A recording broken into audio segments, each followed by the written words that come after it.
This past Saturday marked the 112th anniversary of the worst tragedy to ever strike the Utica City School District, and it is most likely that you've never even heard of it before. On Friday, April 29th of 1911, a train left the Utica train station on Lower Genesee Street at 8 a.m. with 175 teachers from Syracuse, Clinton, New Hartford, Waterville, Norwich, and the largest contingent made up of teachers and administrators from the Utica City School District. Their destination was Washington, D.C. for a week-long education convention, and that special train was making good time.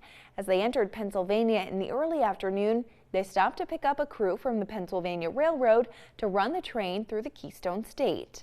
Then at about 2:45 that afternoon, the train going 50 miles per hour as they came to a curve in the tracks near Martins Creek, about 8 miles north of Easton, Pennsylvania, could not hold the rails, and the locomotive and 4 cars left the tracks and rolled down a 40-foot embankment.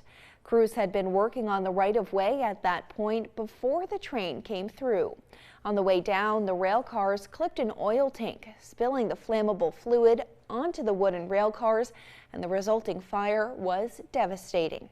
7 Utica school teachers were among the dead from the train wreck, and among the survivors was the president of the Utica Teachers Association and the principal of Utica School number 18, who was hurled through a rail car window in the derailment. 112 years ago yesterday, another special train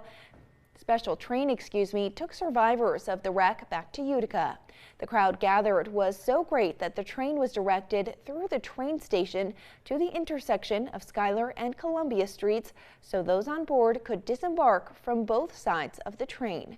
Utica school teachers Eleanor Rutherford, Marion Brown, Sarah Jones, Sophia Naut, Louisa Linsman, Susan Sessions, and Bessie Walker lost their lives in that wreck.